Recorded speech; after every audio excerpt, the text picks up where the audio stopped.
नमस्कार, मैं अमित और आप देख रहे हैं आंखें न्यूज 24। जाति जनगणना को लेकर पिछले कुछ वर्षों से तेज हुई राजनीति के बीच अब केंद्र सरकार भी इसकी घोषणा कर दी है। बता दें कि बुधवार को राजनीतिक मामलों की कैबिनेट कमेटी ने जनगणना के साथ जाति जनगणना को हरी झंडी दे दी। वहीं आजादी के बाद ये पहली बार होगा, क्योंकि अब तक कई बार जाति सर्वे तो हुए लेकिन पूरी गणना नहीं हुई। यही कारण है कि सरकार की ओर से फैसले की घोषणा के साथ फिर से राजनीतिक बयानबाजी तेज हो गई।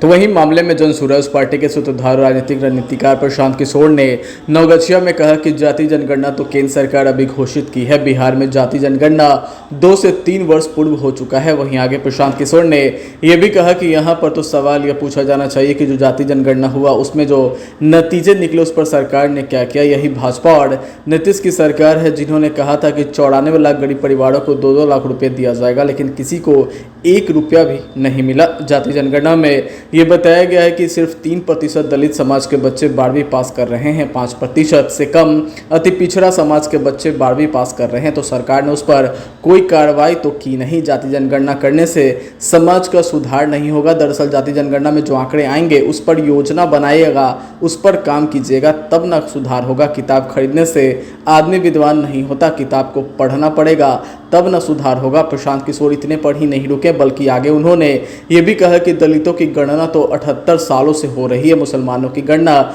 18 सालों से हो रही है। आंकड़े बता रहे हैं कि ये लोग गरीब हैं, शैक्षणिक, सामाजिक और आर्थिक रूप से अति पिछड़े हैं, लेकिन उनकी दशा नहीं सुधरी। तो सिर्फ गणना करने मात्र से सुधार नहीं होगा। राजनीतिक रोटी सेक कर, समाज को बांटकर, सामाजिक उन्माद फैलाकर वोट लेने की अगर सोच रहे हैं तो ये सफल नहीं होने वाला है।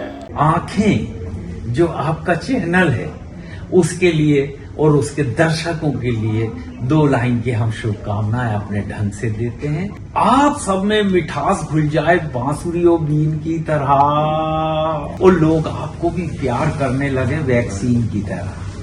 हंसते रहें, मुस्कुराते रहें और देखते रहें आंखें न्यूज 24।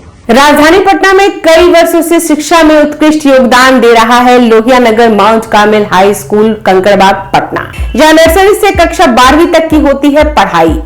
10वीं और 12वीं बोर्ड परीक्षा में 100% अंक का रिकॉर्ड। एक ऐसा स्कूल जहां पठन पाठन के साथ साथ बच्चों के संपूर्ण विकास का रखा जाता है ख्याल।